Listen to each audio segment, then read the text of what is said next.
So we're doing panel discussion here. We're going to start with Stephen Osebwege, the founder, president, uh, the head man of the coalition that's doing mighty work to end this genocide. And What a mild way of saying it. mighty man of God, Workaholic of the Hurricane Stephen, I'll call him. Oh my goodness. You're when you say the head man, you should say the servant of the group. The one that has to do the work. And Didi was telling me because she leads a coalition of secular Christians that cuts across beyond Nigeria. I was kind of crying on her, like, this is much. I'm trying to get members to. She said, welcome to my world. Yeah. You're the leader, so you got to do it all. So, but thank you, Mike. Um, the challenge here is the dichotomy. I'm gonna differ with some speakers here.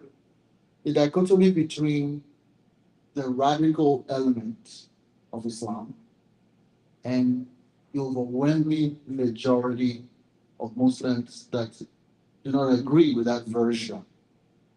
I don't have the solution. I'm still praying and asking God for that. One of the things we see in Nigeria is, when we looked at my presentation and all the presentations we've heard, Nigeria has about 110 million to 120 million Muslims.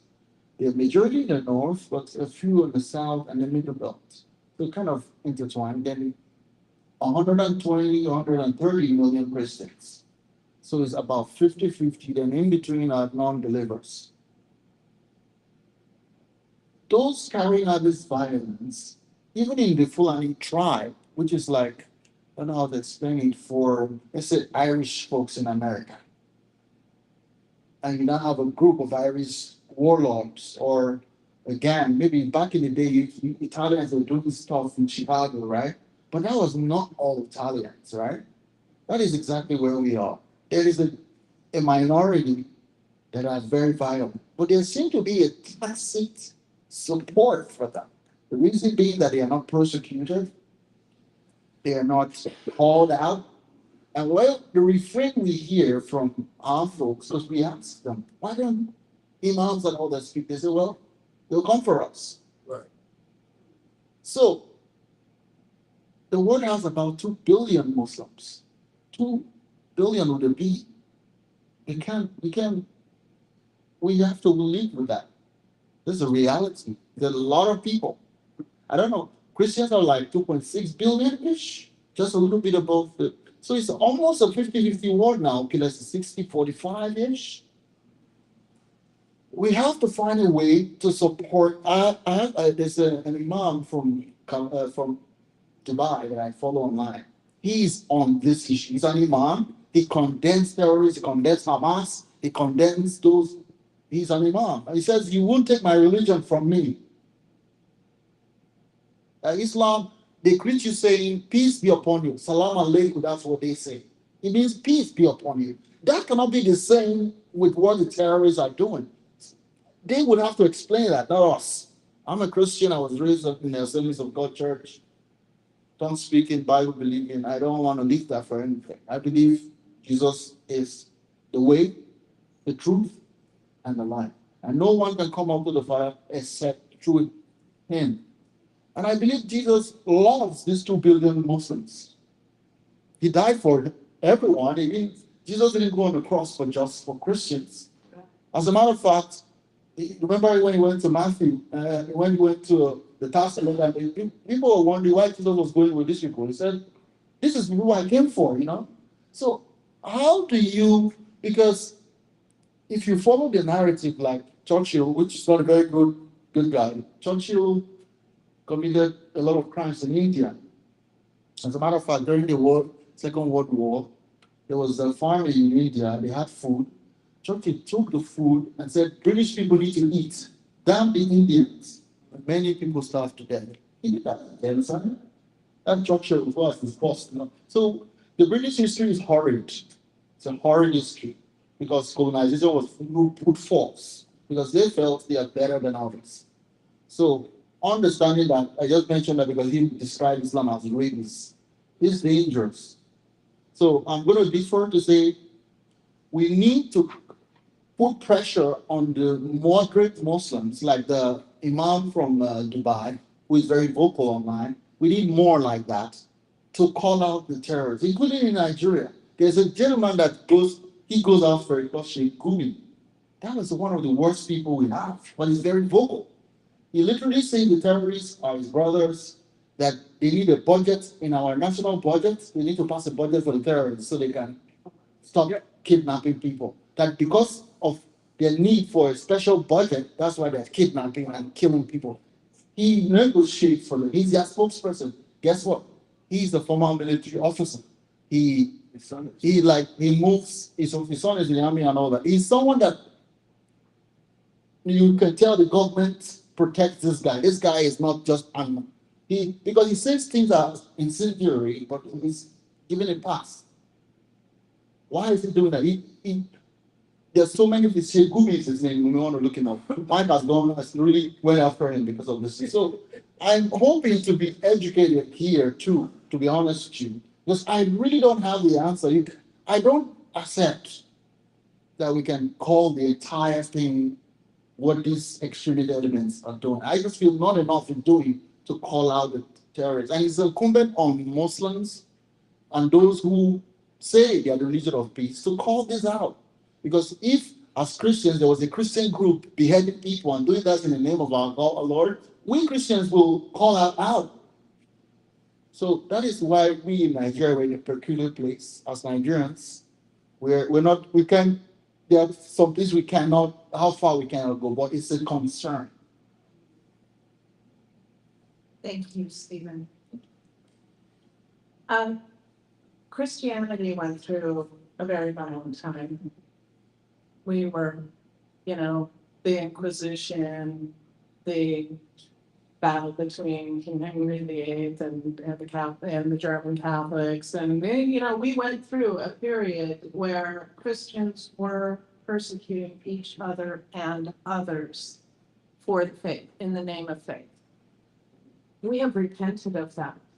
We have reformed. We have become civilized. We left the barbarism of those days in the past, and we don't look back, and we're not bringing it into the future. Islam, following behind by about 1,400 years, is now, about 700 years.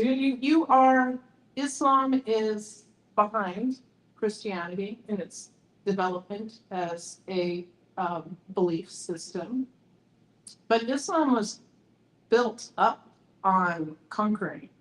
Muhammad decimated Jewish tribes in the region. He genocided those tribes. And it has always been a religion of violence, a religion of force, if you can call it religion. And it has no sense of religious freedom built into it whatsoever. And you do look around and you go, where are these moderate Muslims? Where are these Muslims who supposedly don't defend this kind of violence in the world, and they're not speaking up? We have to have mercy in our hearts as we are Christians, and we look at them and we see that to speak up, to speak against Islam, the Prophet, the Quran, Sharia, is a death sentence. They will come after you. Your family, your friends, your neighbors, the people in your mosque, they will kill you. And Americans, and in the West, we're such a civilized society. We live in such comfort. We say hello to everybody we meet on the street. We smile, we wave as we drive by. That's the kind of open society that we have. That is not what the vast majority of Muslims in the world experience. And by far and away, the women who are entrapped, enslaved in Islam, they are never given a choice. Ever are they given a choice? They're just, the Sharia code tells Muslims how women are to be treated in society, and it's a brutal, brutal reality for the women who are enslaved there.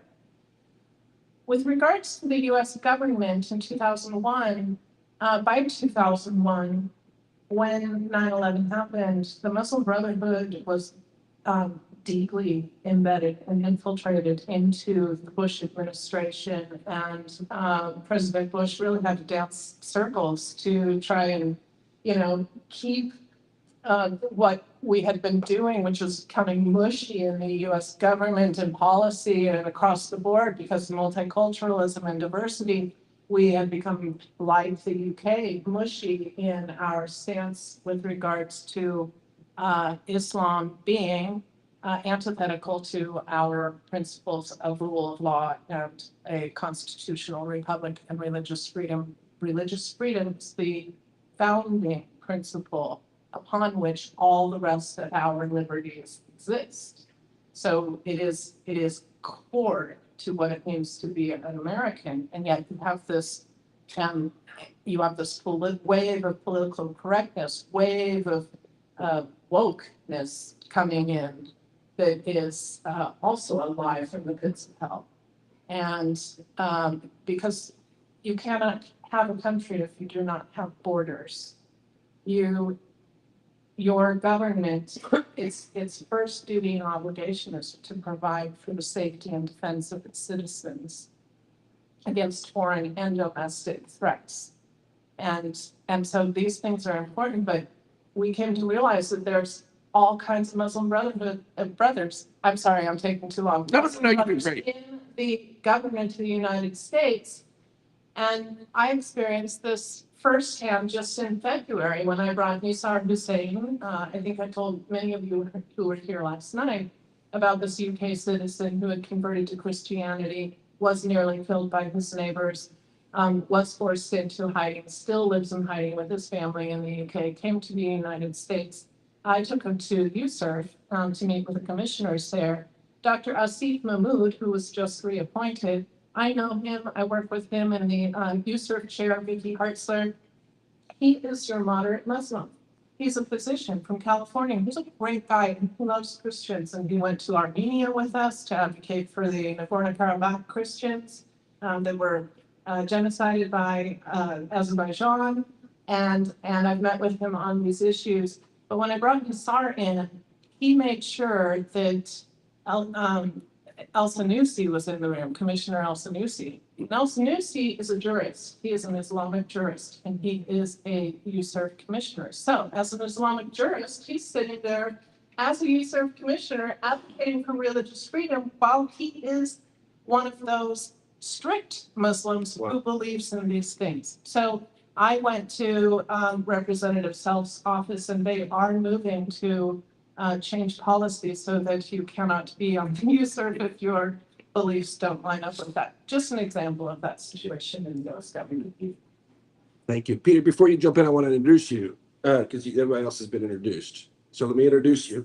But first, I want to pose a question because I want your wisdom on this. I'm going to get behind Stephen here. Because let's... Yes, I have donated already. I love Stephen's heart, and I share it. That I always distinguish between Muslims and Islam, and I mentioned earlier the methodology where they go to kill the Christian men, they go to the Muslim men and say join or die, and a lot of them choose to die, then be radicalized, and those people deserve monuments. That said, the Islamic faith is built on the precept that Muhammad was the perfect man. And Muhammad was a genocider and he was a pedophile. That is just who he was. He married a 6-year-old girl and he waited till she was 9 before he consummated it. That's their doctrine. That's their founder. That's their holy writings. And how do you unmoor a whole religion from its founder and the writings that he did? Is it even doable? I mean, some of them individually backed away, or even maybe separate sects within. Is we repudiate that. But that's like us repudiating the deity of Christ. It's like us denying the resurrection. And I would never do that. I would rather die. And they would rather die, blow themselves up. They do, than deny that. Right. So, what is it possible? So Peter Spencer, probably the smartest guy I've ever met, most capable, creative, passionate, faithful, a true pillar in the kingdom of God. Where do we even start? Historian, linguist, theologian, uh, uh, you name it. A gifted communicator, media guy, performer, pastor, evangelist. I can't use enough words to describe and introduce you, my dear brother. But this is Peter Spencer, and we're honored to have him here. I'll slip it in 20 later.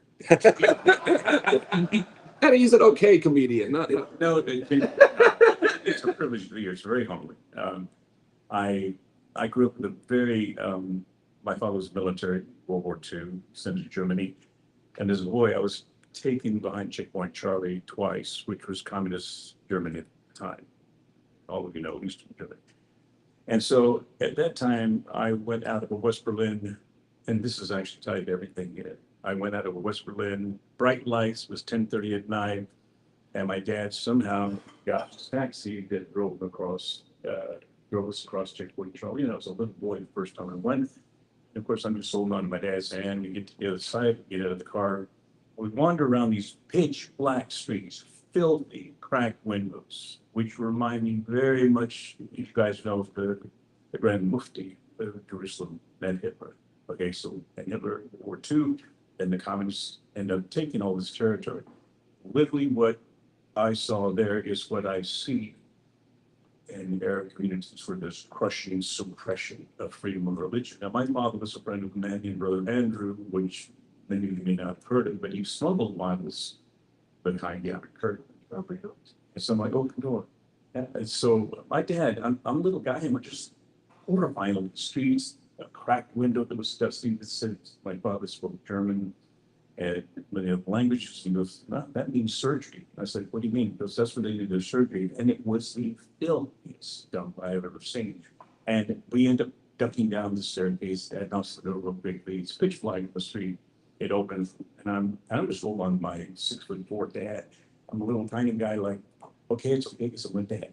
It's like I walk with a shepherd, I shall not fear, because dad will beat him up, it's bigger than them, you know.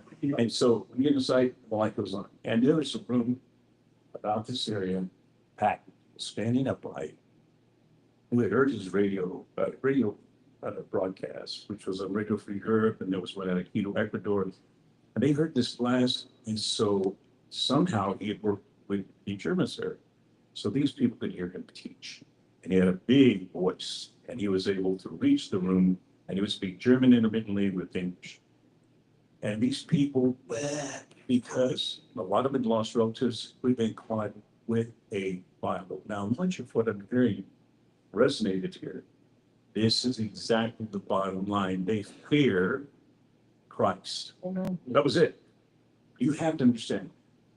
The reason multiculturalism has really created more division than it's created unity is because what they want to do is parse. Now we even have a question on, are we male or are we female? Are we somebody else? We're looking at a pretty wicked history between the Phoenicians and Persia and everything else. They never ever doubted that there was men and women. So Satan is so inculcated our culture with confusion, and you know Satan's got confusion. And Karl Marx said, if you can create chaos in the streets, you can literally collapse a society within. Islam, and they said, and they use tyranny. And every time I hear about Islam, because I was a student of the Arab Israeli conflict, I went to Bible college for a quarter, got bored out of my mind, so I went to my master's class in Israel, and my brother, there was a Hebrew university. And what I did learn, everything from Gaza Palestinian thing, Dr. Johnson would teach us, I'm going to tell you, this will never be resolved. None of the Arab nations want it. They are literally that seed that was sent in everywhere he would go. But everywhere this seed would go, it would cause confusion, and even his own brothers will hate him. And they have put it all on Israel to deal with, so that they're constantly under attack. But Jordan slaughtered 34,000 Palestinians. In other words, the hypocrisy of Islam, the duplicity, is we have a hard time comprehending as people living within this constitutionally based country, which had progress. The Declaration of Independence, the Constitution, all the things were there, were the goals of what was meant to be. In fact, it took a bloody war where millions died in the Civil War for us to be able to get this together. The British were killing our people, taxing without representation, so 1776 comes about.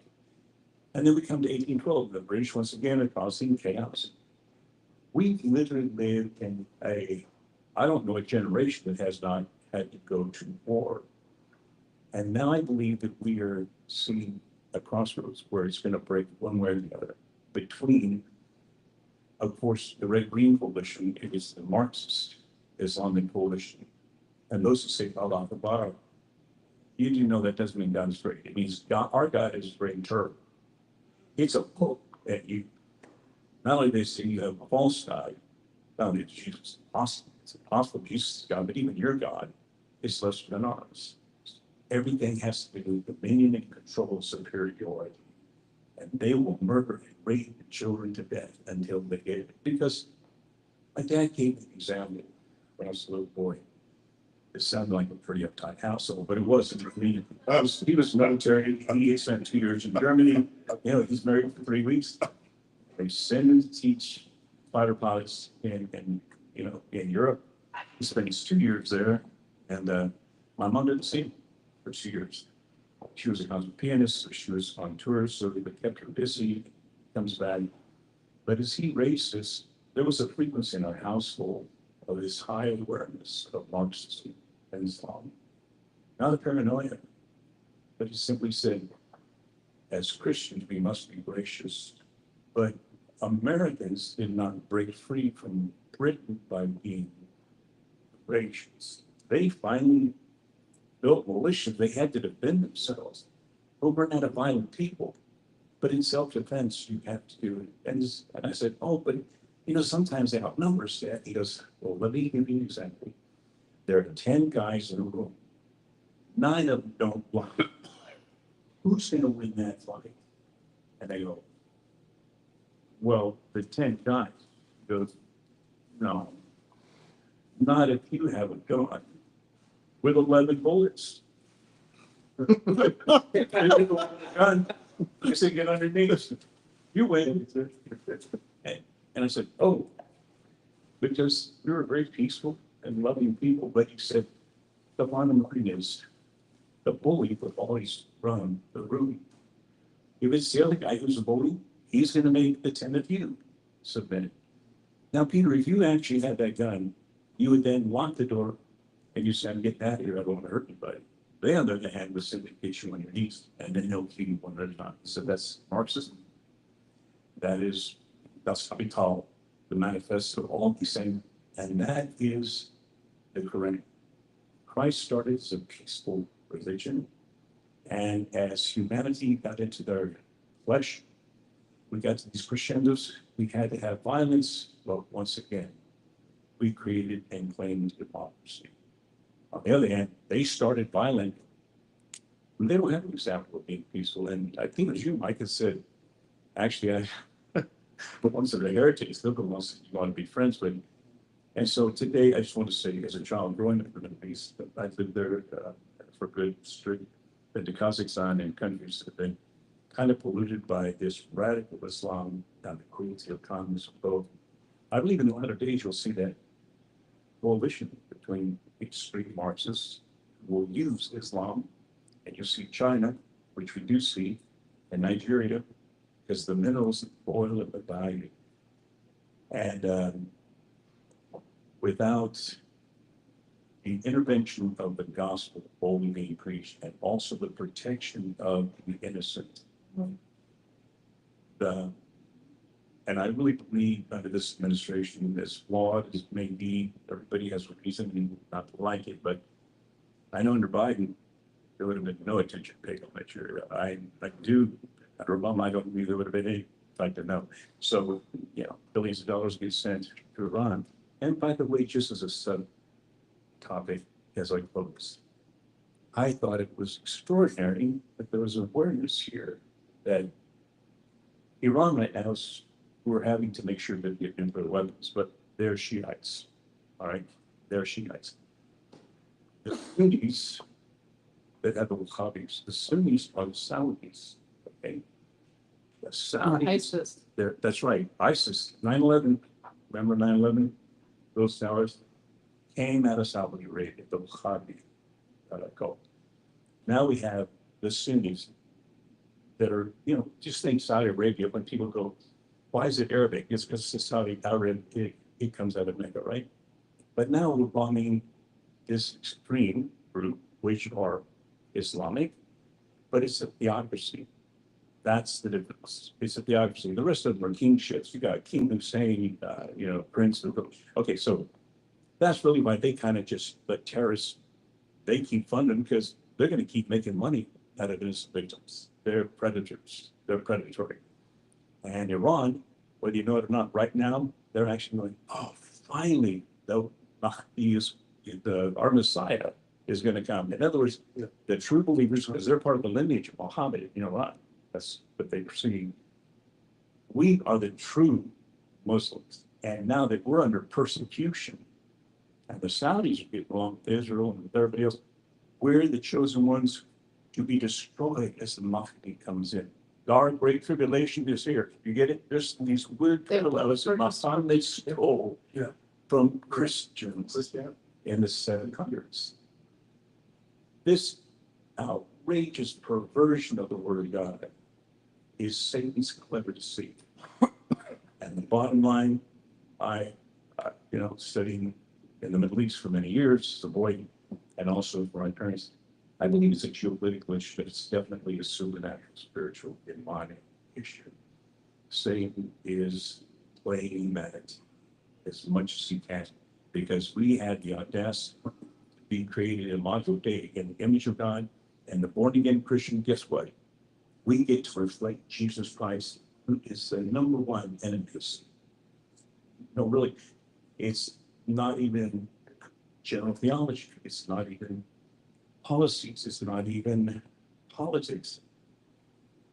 Everywhere, and I had friends from Armenia, everywhere you turn, Christians are getting liquidated. The press remains silent.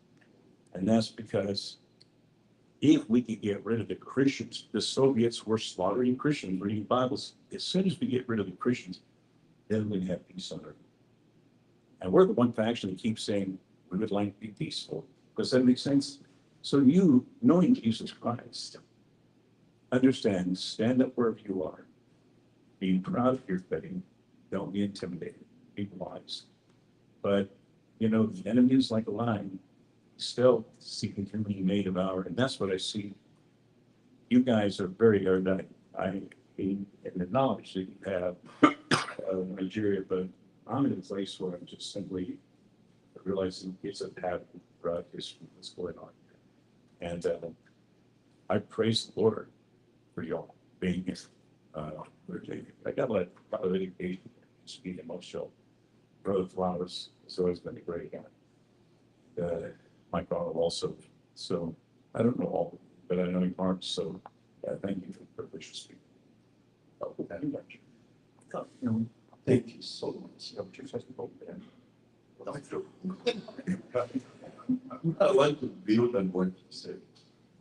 Growing up in the northern part of Nigeria, and a minority as a Christian, the pattern of the Muslim, when it comes to a place, when it's in the minority, it uses the card of peace.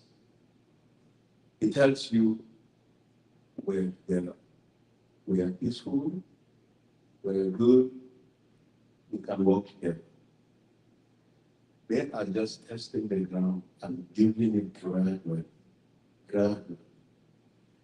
And they keep producing, keep inviting their friends and their people, and you just think, why people are saying this guy is a trouble guy? He's nice, he's good. He's taking this time. When he finally reach where it's like 50-50, he began to say, okay, these resources, I think we need to share 50-50. And then you, who's a peaceful guy, say, okay, yeah, it still should be 50-50, no problem. We give him the 50%. He is testing the ground. And when he reached 51, he tells me, hey guy, I should be the one in charge here. Because if I'm 51 and you are 50, if you don't want peace, then you leave. But if you want peace, let me rule. That's exactly what is happening in the Middle Belt, and especially in my state, Plateau, with 90% Christians. Because when the missionaries came in the Middle Belt, we accepted Christ and then we became the majority. But when they came to Plateau, do you know that they are not the first one who came to Plateau? The Yorubas, the Igbos, the Yorubas were the first who came to Plateau. And up to this moment, none of them is fighting to be a governor, a deputy governor, that he must be given a political post. But even the Hausas who came, the Muslims who came after these people, because of the mining funds, because our people refuse to join the mining, it's like this is a slave job. How can somebody come to our country and our place and then ask us to walk? And then we walk and then he takes everything to his homeland. They say, this is not fair. So we're not going to be slaves. They refused. And then the British now went round the north and brought these people to work in the mining camps. And they were the ones doing the mining work as slaves. And then they stayed there and start producing kids. And then they later on begin to say, well, we own this place too. Because we're Christians and peaceful, and some of our communities even welcome them with their titles and say, okay, yeah, you stay with us, no problem. They were testing the ground. Yeah. And they started bringing their brothers, they started bringing people. And as I talk to you now, they are saying they should either be the governor or deputy governor in Plateau State, or there will be no peace. But those who came even before them, the Yorubas, the Yorubas, the Igbos, they are there for business. And they are making it any crisis now in Jos. I am telling you, the first people to attack are the Igbos. Destroy their businesses. They want to clear the economic power of the state, of the entire. So sometimes when I, it's because I have seen them and I know what they are. Don't be deceived that these people are peaceful. They are testing the ground. And when they are able to reach a point, they begin to talk about Sharia. And when they begin to talk about Sharia, they are dividing the community. By the time they establish a Sharia community, you claim you are an American, you can't even go to that place. They'll push you out. How can a law work within a law? That was why even when they brought the Sharia in Zamfara, we asked, we said, are we now using Sharia in a country, or we have a constitution, a secular constitution that governs us together? If a particular state declared Sharia to be their own legal law, then what about the Christian states? And when it comes to that, oh no, we are not a religious group, we use a constitution that is for all. But in their own state, they use Sharia. I am telling you, if we don't rise and speak against what we see, they will conquer. The aim is to wipe away Christianity and take. Let's be straightforward with this. Thank you. I'm going to open it up to questions and dialogue. You may say, you know, I always try to put myself in the audience shoes, you know, and I can't right here because it's taken me many years to come to where I am and understanding this. If you had asked me just a few years ago, if there was any chance any of this would ever happen here, I thought you were crazy. Uh, if you asked me if I thought it was possible in Great Britain, I would have said you were crazy. Um, and I don't know if this is new information for a lot of you, if it's overwhelming or if there's pushback or if there's questions. Um, we're trying to raise the alarm from the front lines that we're at risk here. It's grave, mortal, you know, apocalyptic, and it's real and it's happening. These are historic times in the kingdom. I mean, from creation to now, these are important times. So, Gino, you got the first question. Let's take it from there. Thank you very much, everybody. Back here if you're on camera. I can move it. There, you're good. Thank you, everybody, and God bless you all for being here. My question is specific.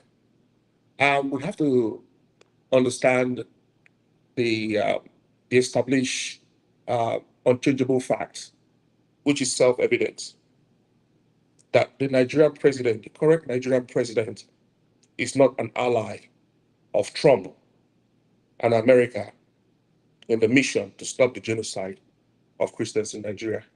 That is self-evident. As long as the current Nigerian president remains in office, America will not be able to stop the genocide despite the might and power of the US military. This will be a mission impossible for the United States and the forces in Nigeria. A change in leadership in Nigeria is the only pathway to stopping Christian genocide in Nigeria.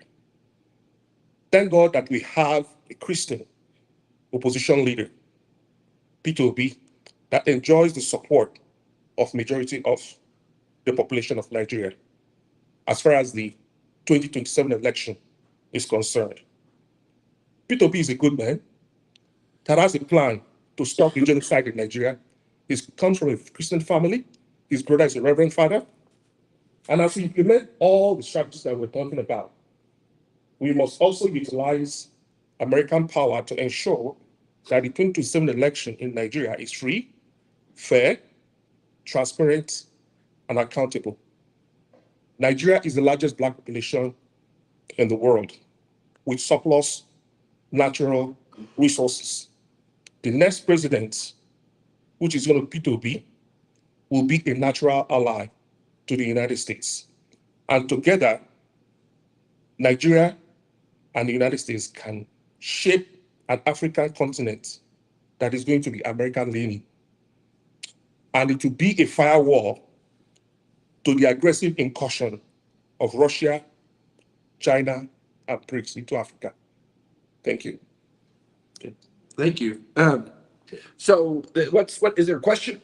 So, what are we going to do? I mean, how are we going to ensure that this next election in 2027, what is the strategy? We have to come up with a strategy, working with elected officials in the United States and Trump's administration to ensure that 2027 election is free, fair, and we allow a Christian, because the Christian president will ensure, and he has already set out a plan that will stop this Christian genocide that is taking place in Nigeria.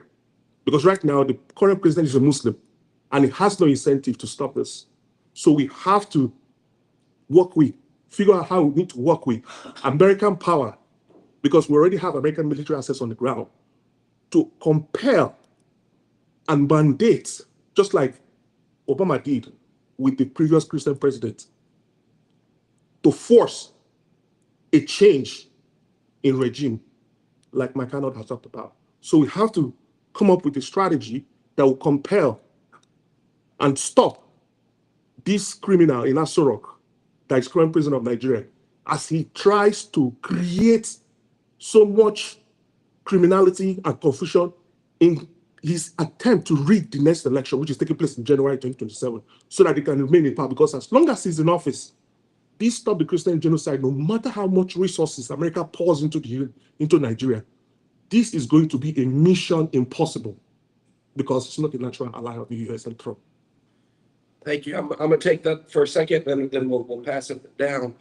The way I communicate, and as a metaphor, the Nigerian political system, the constitution, and the system, think of it as an ocean. And on that ocean, different pirate ships. And you can join the pirate ship. That's the parties, right? It's a pirate ship.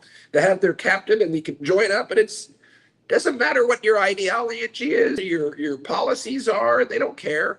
But are you going to join our ship, and then we can go plunder this place, and we divide the booty. Whoever's in our party gets their piece.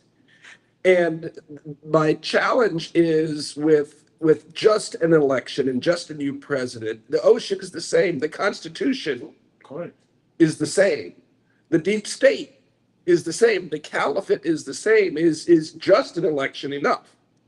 What can one man do? I tend to, so as far as the free and fair elections, there is historic precedent where the international community comes in and works with local, established entities to actually run a parallel election, simultaneous, all the polling locations, everything, and then they recognize the one that was done right. It's doable, and it'd be about the cost of a Tomahawk missile volley, with I think a lot greater results. Yeah, they're called foreign election observers. So that's one thing. But and to validate what you're saying, I don't think, and I could be wrong, I don't think Tinubu is a committed Muslim. I think he's what I call a corruptocrat. Yeah. He's fantastic at. He's a great. 74% of the federal budget goes to no bid to one guy who's his crony. That's pretty darn high level looting there. And then he borrows billions from the World Bank to distribute to his cronies. They starve the people, and right before election day, they send out trucks with rice bags with his face on it. That's what they did. Here's your rice. Vote for me. And so, yeah, that's Tinubu. He's the final boss in this video game, but he knows the power. He can't win without the Northern power. And so he just throws them bones, and he doesn't care what the consequences of those bones are. So you want this guy to be the defense chief? Sure, he's the defense chief. And the defense chief gets up there and calls these terrorists prodigal sons who deserve a restoration, or God. So, but that I don't think Tinubu said, "Oh, here's the most radical guy I can put here." I think the North said, "We want this guy, and you should put him in." The guy that Peter, this is very important. The man writing the curriculum for the entire school system in Nigeria today is Boko Haram's top scholar. His manifesto, his life's work, is purging Western education from the thought, from preschool to college. He wants to purge Western education and Islamize the schools. That's who this president who we put in charge of the curriculum. He's rewriting it all. So this country with this massive population and youth population trajectory, they're being radicalized in the classroom. He's Talk about the Yeah. He's Sunni. Is he Sunni? I'm not sure. But again, his philosophy is literally Western education is forbidden. Let's Boko Haram. I don't think Tinubu said, let's Islamize this generation. I think Tinubu said, I need the North's favor, so I'm going to put this guy there.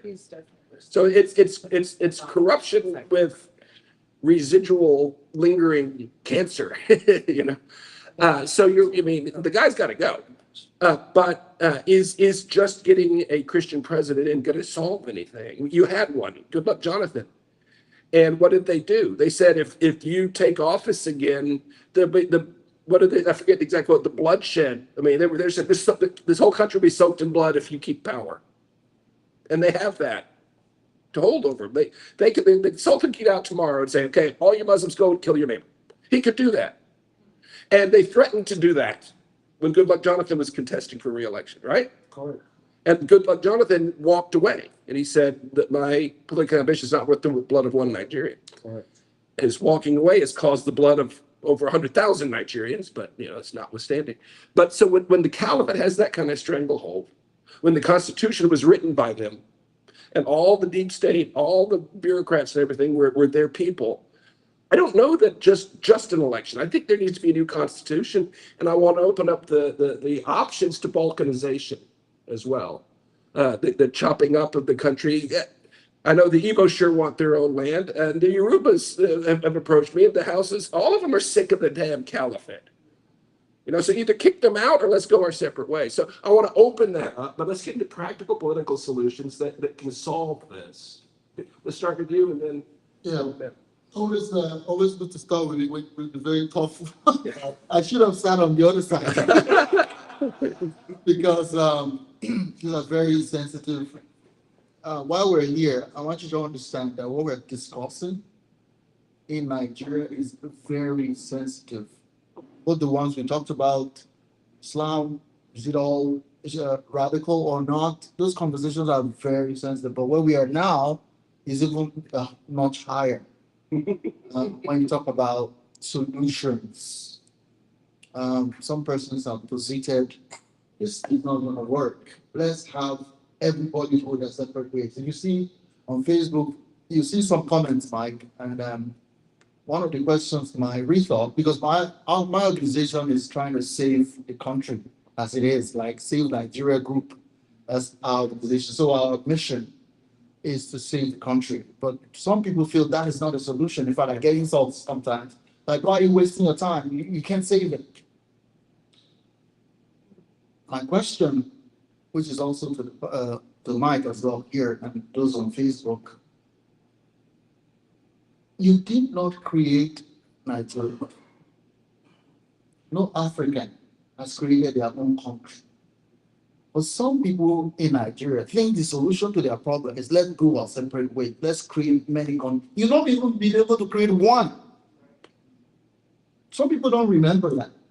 The Nigerians in 1967 haven't been killed by radical. This one are not even more. It's not religious. It was because of power tussle. The North felt the soldiers who took power were from a certain ethnic group. So they brought out an ethnic violence and started to kill people in northern Nigeria in 66, 67. Many of them left their properties and ran back to the southeast. And the killings did not stop because the central government could not protect the easterns. So they said, we want to go our own separate ways. This was not religious. They fought for 3 years. British blockaded with the Nigerian government that entire place, starved 3 million children to death. That was the best attempt to create a country. It did not work. America is an ally of Britain. France is an ally of Britain. Russia was the only people that was trying to help was Israel at the time, trying to do drop off for food. People were dying. He's right. Red Cross jets were shot down. How did Nigeria in 1967 have weapons to shoot planes down? They brought from Britain and Russia. Where did we get guns? We don't manufacture it. It comes from here, from the UK. So I want us to. I'm a Nigerian. I was born and raised there. I'm also a minority. I'm not neither Igbo, nor Yoruba, nor Hausa. So we, in the minority space, we are not considered very much when these issues coming up. But we understand that creating smaller countries does not solve our problem per se. Here's why. South Sudan has not been able to solve their problems even after breaking away from Sudan. Our problem is that the democracy, which is one of the best form of government, even though it's not perfect, but at least the best form when people can decide from amongst them, I think you should go. And when the person tries and messes up, you get a chance. Democracy, the Greeks came up with this idea. It's the best so far. I believe if we can get democracy, if someone has a government that does not protect its people, like your villagers are dying, if it's a functional democracy, you elect someone else. If there's a functional parliament, you impeach the person because he's failing. That is a functional democracy. That is the way you can solve this in a very cheap form without creating this idea that you want to be able to create countries. Because I still believe, maybe I'm old school, but I believe that the world is run by the permanent members of the Security Council. These five countries that sits in the Security, they cannot decide the world. Because if the world cared about Nigeria, cared about Africa, this killing, they would have sat down, done something about it. If this was in France, if there was a middle part of France, people are being killed, they would do something about it. Or which country should I use? There's no caliphate there. France. How do you have a democracy when you're shackled to people that want to kill you? But if Nigerians, for example, you mentioned rightly that maybe President Tinubu is the current president of Nigeria, his name is Tinubu. He's Muslim, but everybody would agree that he's not an extremist.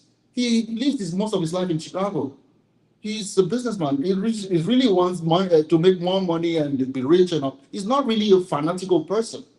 But he has to make deals. There's something I was telling some of my group. I said, Nigeria, the current president of Nigeria is not ruling like the king of Saudi Arabia. Nigeria is very ethnic and divided. He's ruling by consensus. There's a consensus of the elite who benefit, who keeps that structure in place. I call them the cabal. Or we can call them the cabal. Rich hill. Come on. Right, exactly. So in 2023, I had a candidate I supported. He mentioned his name. His name is Peter Obi. He's from the southeast. That part of the world, country has not produced a leader. The gentleman is one of the best we could find. Really knows the issue. He's a business genius, but he does not have military power and all that. He just appeals to young people, and people went for him. Guess what? His votes were coming in, and he was leading, and the electoral body switched off the computers. They switched off the computer in a presidential election. 70% of the country are young people. Yeah. I was gonna talk about that. Oh, no, right. No, well, I'm just trying to say that till now, the Electoral Commission has not explained why it switched off the tally. And the gentleman was not allowed to, he was declared a third, he came third, distant third. And they announced the current president. But he couldn't have announced himself. It was, my point is, the solution is, my argument is that Nigeria being broken apart is not it won't solve our problem, because right now you have people leading states in the country. We have states like you have in the US. The governors are as corrupt as the president you're talking about. You don't hear about them, but they live with convoys. You see them. They go with convoys as though they're President Trump. They have latest Escalade, bulletproof, in a very poor state, the governor. The corruption goes all the way. So make a state of that governor. It becomes like the person you just left. You see what I mean? So we need to strengthen institutions. We need the 5 permanent members of the Security Council, led by, again, we aspire to be in the free world, which is the United States-led world. Nigeria is not independent per se. We can, if Facebook shuts down WhatsApp, no Nigerian can communicate, because WhatsApp is the most used app in Nigeria. So I'm trying to say that we, in terms of U.S. Embassy, you mentioned the election observers. The U.S. Embassy does observe elections. EU sends delegates to observe. We need that to be framed up in a way that the world is saying, hey, you get money from World Bank. You want to come to United Nations. You want to be part of the world as a democracy. We want to make sure your elections work. I think we've had enough, because it's clear that the people are dying and you are not responding. Maybe if you want to stay there, let the people have a say. That is the cheapest solution, and it's coming up in a few months. Yeah, that's my message. On the election, it's funny because Nigerians are looking to Americans to help them have a free and fair election, yet we went through 2020 and did not have a free and fair election. And I was there on Capitol Hill that day. I was at the eclipse. I walked towards the Capitol. I went back to my hotel room. Then the Capitol was on fire, and my husband and I went up to the Capitol. And so you can call me a J6er. I wasn't arrested, but the FBI did come to my doorstep and check my phone and talk to me. And they had been listening to my phone conversations in the house because they knew what we had been discussing. And they mentioned it on the doorstep. So, Colorado was one of the first to institute electronic voting and voting by mail. Long time before 2020 came along. We were using Dominion software. That Dominion software was developed in Venezuela, as Mike told us last night, likely by the CIA. And it is now being used in countries around the world, I believe, including Nigeria. So when you asked me about free and fair elections, thankfully, President Trump won by such a margin that they could not take the election from us. And we have them back in power right now. But those issues have not been solved in the United States, and they have not been solved with the same software still being used in countries around the world, including Nigeria. So what I want to do is encourage Nigerians right now, a year out from this election, to plan how are you going to watch the results of this election? How are you and your community coming together and right now forming plans to watch INET, to watch your local officials, to watch your polling stations, to have volunteers on hand, not just one or two, but large groups in the community who all know what they're doing on election day, and they are deployed, they are on the scene, they are watching the elections, they're watching the officials, they're taking pictures, they're shooting video, they are documenting, and you have a plan for documenting that ahead of time. Your communities are networked online. You have leaders, and you have people, captains, and you have people engaging, and you work your campaign like it matters, like your lives depend on it, because your lives depend on it and your country depends on it. And you cannot trust the electronic software they will be using. You need to be watching every aspect of the election, top to bottom. And it is incumbent upon you as citizens of Nigeria to do this work, to come together, to make it happen. I can't do it for you. American or foreign observers cannot guarantee your free and fair election. Only Nigerians can do that. The one other thing I want to mention today is that it's really important that we understand what's coming behind. Nigeria has one of the highest numbers. Nigeria is facing this incredible bulge right now.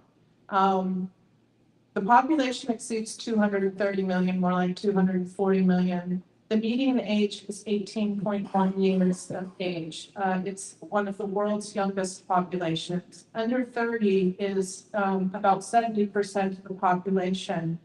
Under 0 to 14 is 40 to 42% of the population. The working age is 56% of the population. Under 25 is over 60% in Nigeria. High dependency ratio due to the large child population. And then combined with that, you have Nigeria has one of the highest numbers of out-of-school children globally, with recent estimates around 18.3 million children out of school as of late 2024, early 2025. This makes it home to roughly 1 in 5 of the world's out-of-school children. The primary school age 6 to 11, there's 10.5 million out of school. This is just about 12.4 million have never attended school, and 5.9 million have dropped out early. This is just really, really important to understand. Nigeria's leaders are really old. This is old cabal of Islamists who are driving the policy and governance in Nigeria, security, all of this, the Islamization. Nigeria needs to get rid of its old leaders. I mean, not like kill them off, but we're done with you. We're done with General Muhammadu Buhari. He's gone now, thank God, but we need to get rid of these guys. He was in power right after the Civil War, and then he's leading for 8 years just recently. These are all the same guys. They all just shift around power and they hand it around, and you can only rise up if they say you can. Nigerians need to reject that. They need to take back their government. They need to be in control, and they need to write in names. Don't elect any of those that are on the ticket. Write in name. Decide who you're gonna elect. I don't know, but the system is broken in Nigeria, and I, as an American, cannot assure your free and fair election, but I do hope that you do. Yeah, I was doing, before we move the mic, I just wanted to say, when we got independence, it was a bit rushed. Just after Second World War, Britain was really battered by Germany. America came to save the day. So Britain needed to divest, which he was talking about independence. It was really India got independence. Everything started coming up. We kind of hurried into that. They handed over to a set of folks, very young. Those folks have not left power till now. 60 years later. It's either their children, their relatives. That's the elite you're talking about. Those folks the British handed over to, it just remains. So you can't really get there. That's why we have almost an 80-year-old as president. The former one was almost 70 something. Whereas the population is all young. The youths have to fend for themselves. You can't even, there's a dichotomy between those who are leading, who the British gave power, and those who they are leading, the young people. And you said Nigerians have to make sure their votes count. I witnessed the last elections, presidential elections. Unlike here, they send thugs with weapons to shoot people. They ask you who you want to vote for. You better run or they'll kill you. They kill people at polling stations. My suggestion is that just something came to mind. The reason why the Second Amendment in the United States is still protected is not just because of external, because of a corrupt government. Yes. Nigeria has a corrupt, if there's anything worse than corrupt, everything is rotten. Everything. There's no good part of it. It's all rotten. And the reason why it's perpetuated is that the entire population is disarmed. You can't even have a hunting gun. The former general president went after people's hunting gun that they used to have before power change time and all that. Our grandfather used to have hunting dead guns. They took them off. You know the people that are armed right now? The terrorists. And those in the security system, who some of them are sympathetic to the terrorists. So the Christians are being killed because they are not allowed to have arms. I think we should, United States has NRA. The United States have been able to, I think we should consider Second Amendment right for every Nigerian citizen, legal right to protect themselves. I don't know why that is not thought about, because one of the reasons why people kick down the road, they say, oh, Nigerians will kill themselves if we give them guns. I can tell you that for sure, the Second Amendment is because of the potential of a corrupt government turn on some citizens and to be a balance for that, a check for that. The citizens themselves are against the potential of the government doing that. But in every place where massive control of humanity and institute, it has been preceded by disarming the citizens. Right. Because when they do it, they don't have any resistance from Yeah, it makes sense. So the reason, I'm sure many of you will be wondering, how come people are getting slaughtered on a daily basis? Because that's what's happening. They are unarmed. When they even try to get makeshift guns, they get arrested immediately and disarmed. And when they take the little knife and stuff, the terrorists come. Somebody must have informed them that this place is now fine. You guys can go. To blow a whistle and they go attack. But once the people have a little bit of defense, they don't go after that. They like soft targets. They go after churches where people are singing. They go after villages when they're sleeping, 3 a.m. They quiet. These guys are really cowards. These terrorists are illiterate, unfed. They can't stand a strong defensive force. That is why I was trying to explain that if US goes to deal with the terrorists in Nigeria, it will be easier than any war US alone fought. Because the population hates the terrorists, and they are not even a match for the US Special Forces anyways. On that note, thank you. I'm a Nigerian. Looking at what we've been discussing since yesterday, I felt if you go where we are going, people are dying. A whole generation will wipe out. By the time brothers, 17 villages being gone. Please, I don't mind to have access to President Trump. They put to the master President of Nigeria. They will walk the Christians. Leave the Muslims. As long as we keep on changing government, leaders will be gone. But the only way to stop this is to have that brother have access to President Trump to work with the Christians. Now we can stop it. The American government is already doing. The issue in Nigeria is not just the government. The Christians that are not. Yep. They don't come. What are they doing? Church are not doing their job in Nigeria. Church is a dead entity. I've been to Nigeria. I've seen many. They're not preaching the gospel. Sorry to say, Africans have not had the gospel. We have prosperity message. Africans have not had the gospel of Jesus Christ. I've been in the church, they preach, nobody have fought for soul to be wrong. But how much money is going to be offering back? They do $1 million offering in one service. That's not the gospel. I was running that back. I went to church 8 o'clock in the morning till 2 o'clock, sitting to hear the gospel. It wasn't preached. They got about my money. They put $1 million up front, not in your TFX, and will be jumping with money. Please, we have not heard the gospel of Jesus Christ.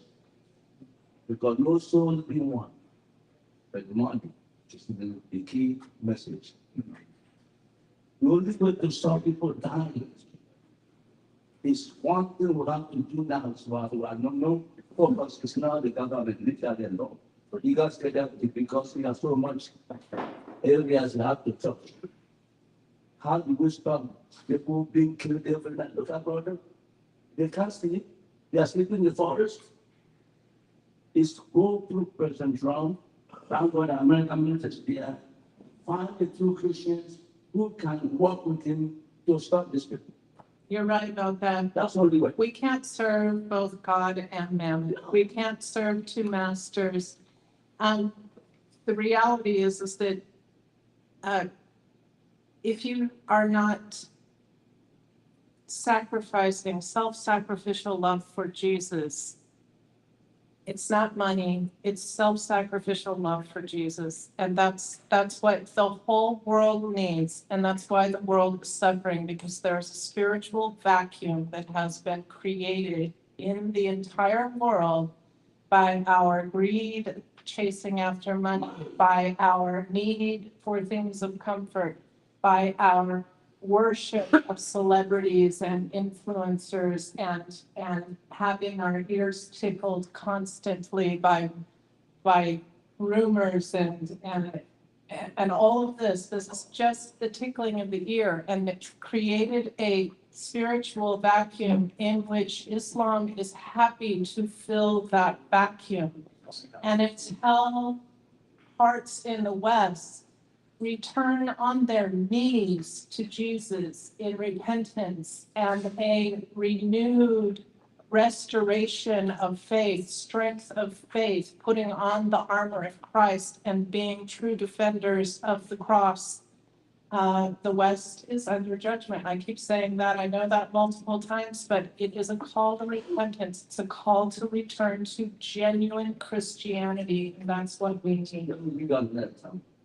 The day the mayor of New York, Madonna, won the election, I woke up and said, the free nations are moving back to bondage. We are. That's what seems to be as soon as that. We are doing it to ourselves. I woke up and said, the free nations are moving back to bondage. Losing the Islam money. is a marching like a light. It's a total darkness. Yes. It's a bondage. America is in trouble because New York is a city of bondage. But the liberty starts is in New York. It is already that this one. Yeah. In Times Square now, they could pray every hour. In America. This is a God. There's no other hope for mankind than this nation. For America's lost, that is why they are targeting the major countries. One is Israel, second is America, the third is Nigeria. Okay, what they are doing is land out. Israel one, America, remember the small Satan and the big Satan. Small Satan is Israel. The big Satan is America. But which other country in Africa? It's Nigeria. Because it's a God Christian nation. They pray that Africa can pray with a brilliant peace. Yeah, who runs Nigeria runs Africa, for sure. The thing we have to do basically is to go through President Trump because we don't know. I'm sorry to say, the Republicans here, the Democrat Party is part of the struggle. I'm sorry if you go Democrat for me. My father. It's part of the red green axis, the communist. As well, this one is concerned. Now, would you please say that again? The Democratic Party is the struggle. Number one struggle in our party, Pastor. Because they live with communists and they live with this. At least I'm not going to vote with the Republicans. They will vote with the Democrats. That's a major problem. And the other targeting vote number one seat. Yeah, it's center of everything in that matter. The financial center of America is where? New York. Where have they been targeting since Clinton? New York. Remember the Tower, two Tower first? Plus 9/11 is New York. Where they put in a Muslim as a mayor, New York. If we are praying for Nigeria, we have to pray for this because they are really targeting the men and the targeting. Please. Let me say this quickly, I think perhaps since We'll brought another. We will. Yeah. Thanks. For a long time, for the beginning of Christianity, and even prior to what we define as Christianity, Jerusalem was the capital city. And the gospel actually left Jerusalem at the commandment of God because it told them to go in all the world. They did not. Persecution came and they scattered in the face of persecution. And there was set up another headquarters city. It was in Antioch. That became the place where the Apostle Paul and others began out of Antioch to go to these missionary journeys that happened throughout the Testament. And I want to say this to you. While New York has held a particular place, financial center, cultural center, even the whole social context is built out of Hollywood, not Hollywood, but Rachel was there. What's the place when you know Rachel? She's an actress in Broadway. Broadway, yes, yes. Well, all of that characterizes New York. I want you to know that it's not permanent. There's two more cities in the U.S. now that are gaining in terms of popularity as far as their financial strength for the nation is concerned. One is Charlotte, North Carolina. It is now a financial center. And here in the state of Texas, both states of which would be described as conservative states. The power center that was once there is being dispersed from there. And after a while, it won't matter with reference to how the nation is structured and ran as to whether New York will hold that title. Second to that is this. There's a remnant of people in these United States that are praying for forever in regard to the welfare of the nation and in regard to revival and reformation. There's a difference in the two things, of course. Reformation or transformation has to do with the restructuring of social and cultural dynamic that made that area of the nation leaning back in the direction of the things of God. And wisdom has been heard. God was heard as in this nation. As we pray, continue to pray. And as a result of it, we'll see, not because of any works of righteousness we've done this fall, the last Timothy, but by the grace of God, America will know what it is, again, to feel the presence of God from its coast and its borders. That happened with the first Great Awakening, the second Great Awakening. We're on tap for a third. Yes, from the power of God to flood our nation. And the great ribbon has confidence in that, even in the midst of all the stuff we see. Come, Lord Jesus, come quickly, Lord. Grab your microphone. Yeah, okay. Let's take one more question. Got one here. This guy had a question, so we'll take two more, but let's keep it brief and then we'll wrap it up. Okay. I think you're supposed to Yeah, I just wanted to address something. Go for it. Billionaires are fleeing New York City. Yes. Mandami is the perfect example of the Red Green Alliance. He is a Marxist. Yes. His wife says things that he almost has to be embarrassed about because she's clearly not even in sync with who he is. What he is a Marxist. He claims that he's a Marxist so he isn't going to return the property to the people. And guess what? It doesn't work out. So I don't know how many countries it has to happen. And then at the same time, he's vowing that he is this. And so that's the Red Green Alliance. I just want to encourage all of you that that is a kind of a puppeteer that's holding those two together to destroy the Republic, which is one of these countries is as imperfect as we are, that at least are, like you said, we send in military forces. And I lived in Israel, Jerusalem, and it got in scuffles just kind of one-on-one, but guys that were Muslims that were attacking like a young woman once, and once they get confronted, they scatter. And I genuinely believe, I'm going to give a pragmatic statement. I believe that if U.S. Marines went in and trained those that they vet that are truly Christians and identify them as a persecuted minority, use all the trick words that liberals use. This is what we have to do. There's a word jujitsu, and show them as a persecuted minority. So we have to train them to defend themselves. I have no doubt whatsoever that the bullying from the north would remove.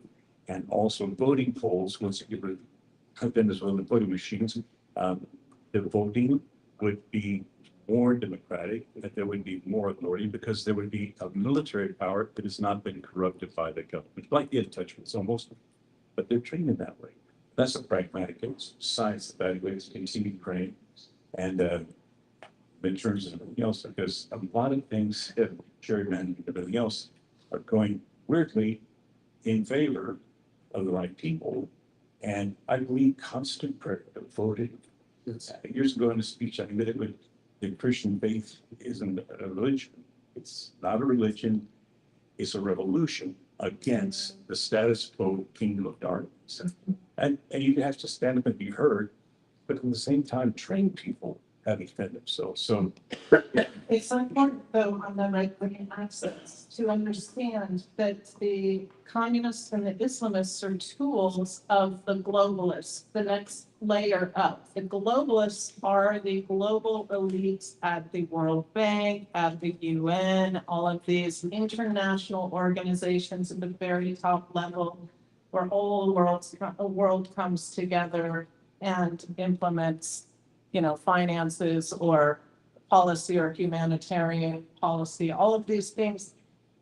The red-green axis is deployed by the globalists into the world. We are fighting a multi-headed hydra here. And the communists and the Islamists, they believe different things. The Islamists are going to kill the LGBTQIA plus, whatever you want to call them, whenever they're in power. And the communists will kill the Islamists because they're too traditional, too religious, too family-oriented. They don't mix. This is oil and water working together to bring Christianity out, because we have truth and in a world that is broken. So, but understand that the globalists are driving the red-green axis against the free people of the world. Okay, let me just say something a little bit. Okay, let me just mention a little bit about the political situation in in Nigeria, but a little bit about the Middle Belt. If you look at the number of people being killed in the Middle Belt, if you look at the age range, these are young people, strong, agile people that can be leaders of tomorrow. And they are the ones being eliminated completely. And they are the ones being killed daily. We are facing a situation where if it is not handled immediately, we will have no young people for the future here. You see all these mass graves and these people being killed, these are not old people. These are young people.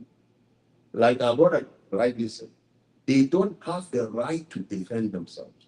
Even if you look for a damn girl that cannot even do anything just to defend yourself, the military comes after you. And they can't call you even militia terrorists. But look at the terrorists who have these sophisticated weapons coming to these communities, killing them and wiping them. And recently we discovered that some of the military, because if you look at the way they kill, you know that they are well trained. They come in a sophisticated way. And it is very clear that there are some of the military guys that are part of them. So you see, when we talk about election, I really don't know.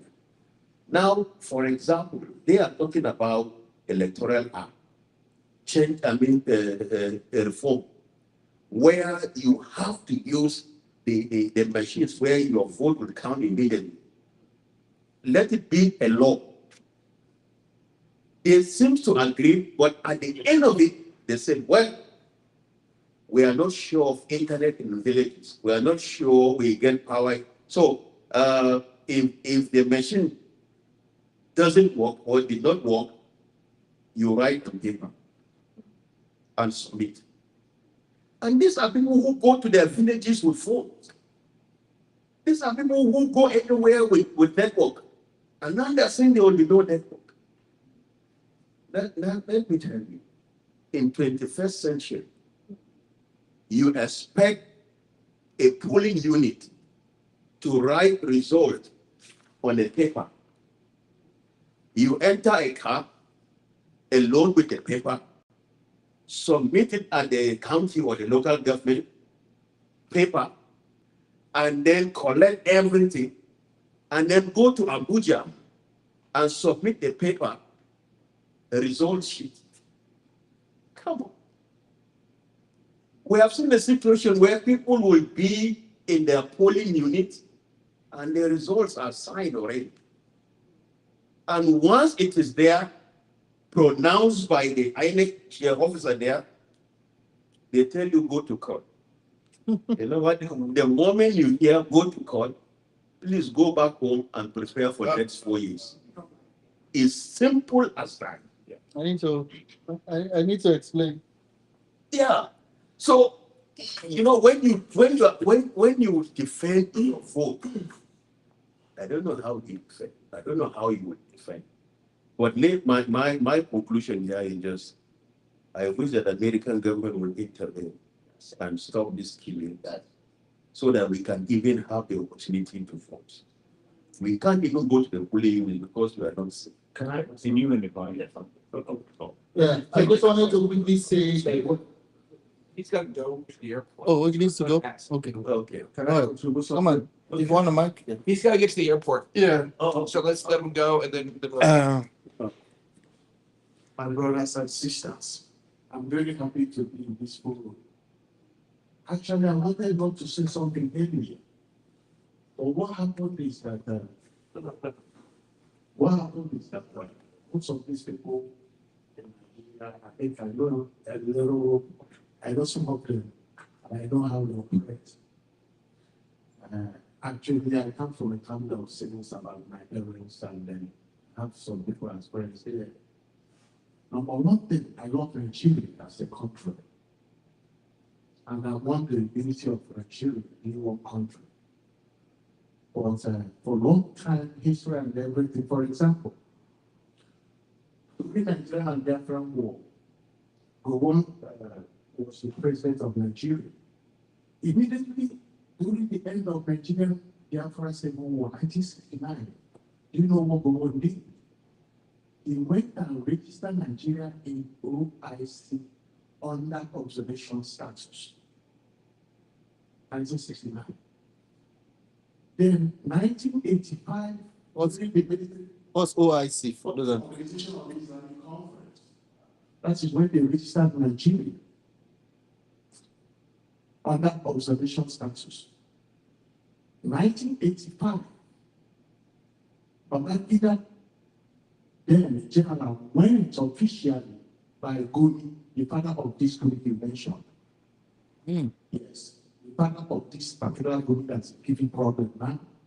His father, M.K. Obagiola, from the West Lagos, went and registered Nigeria officially.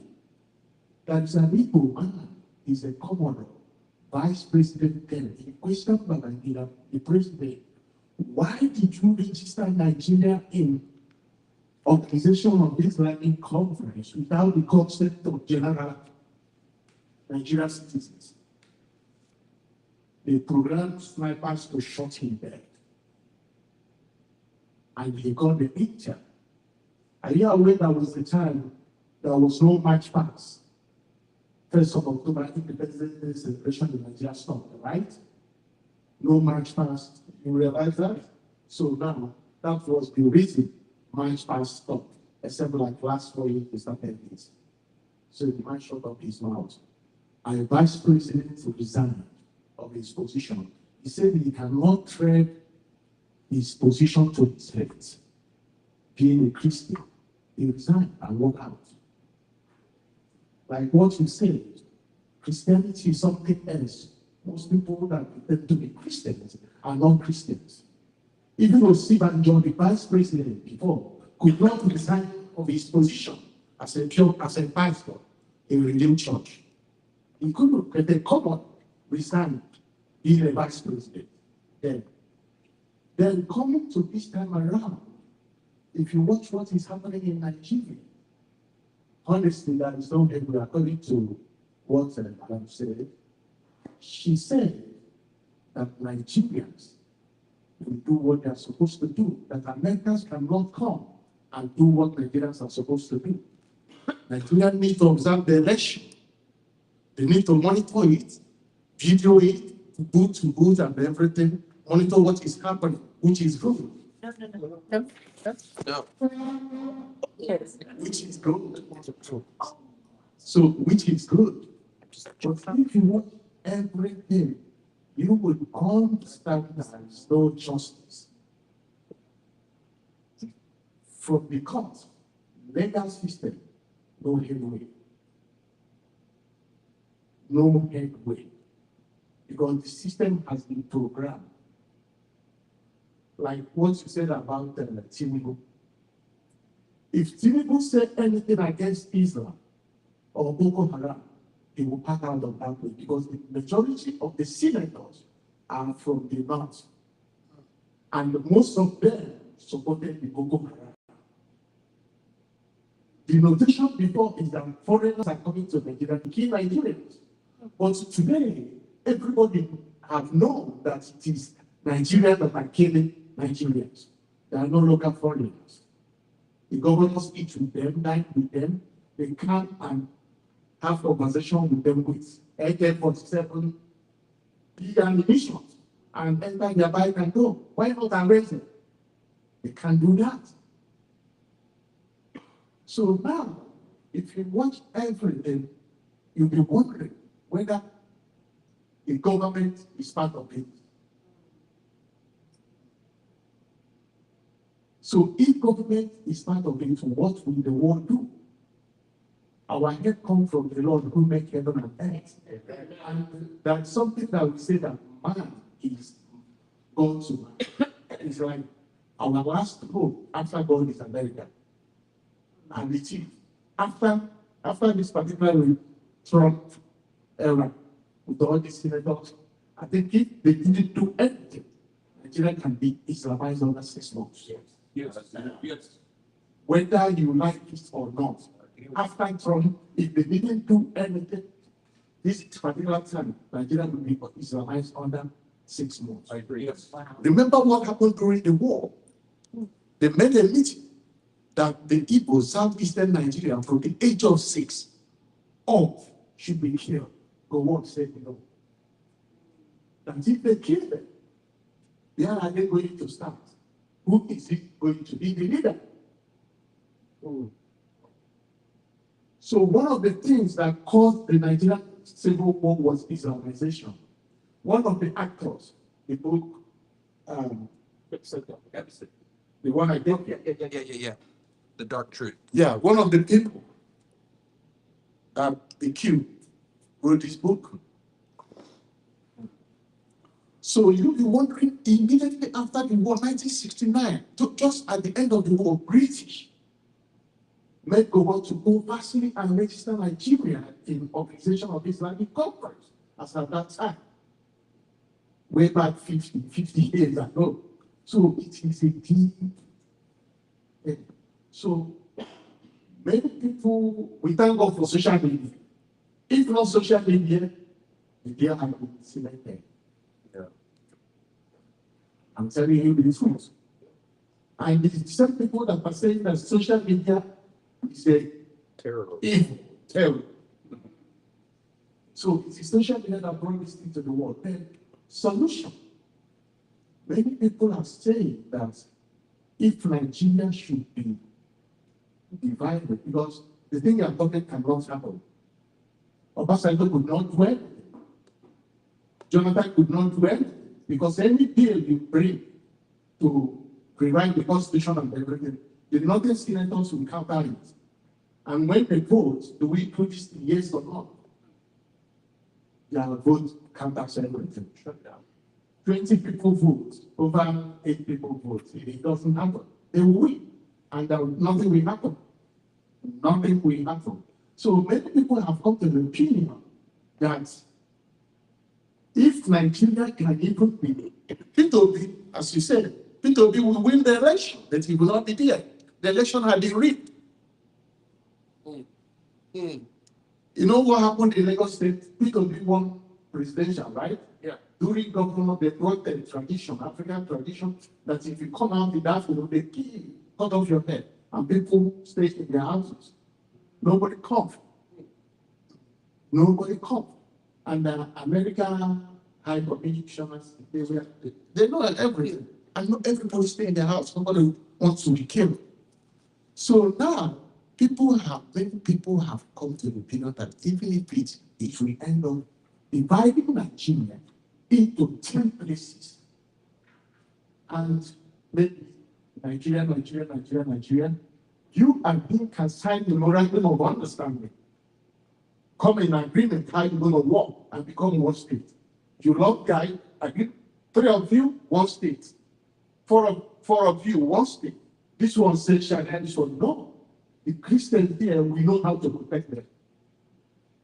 Because the population of Fulani is small. They are not big. But when they kill, everybody will run away. So many people have come to that opinion that if you break Nigeria even into 15 places, people can come, memorandum of understanding. Look at how you're going to work. It's going to work with America. America is not evil. America did not colonize any African country. Yes. But in Nigeria, they see America as evil. But America never colonized us. It's Britain and France, and they are one under our neck. You understand? We work together as one state. You love our way, we work together as, okay, 7, we work together as one state. Then be understanding at the end of the road. But who's going to do this thing?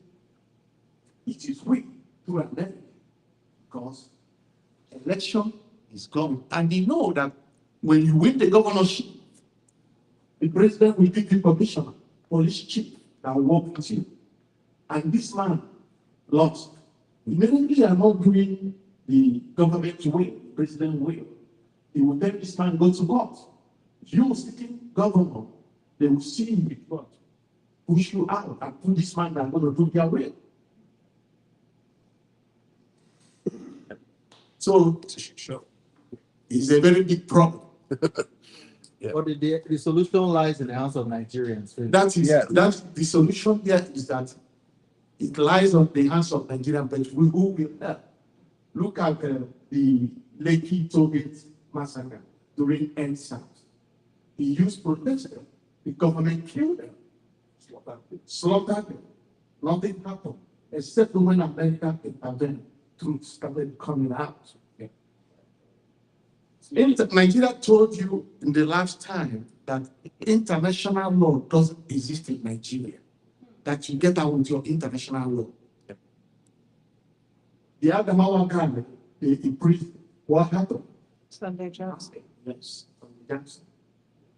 During the Kano judgment, they still believe that international law, any chapter enter Nigeria international, it doesn't work in Nigeria. They are not part of it. So how do we help ourselves? Through America. Thank you. I agree that that's good too. I just want to respond to that. I've said this and I believe it. That, thank you, son. Nigeria's never had this level of international scrutiny. People are paying attention now. If they survive it and the world looks away, there's no going back to the status quo. You're right. It'll be 6 months and it'll be done.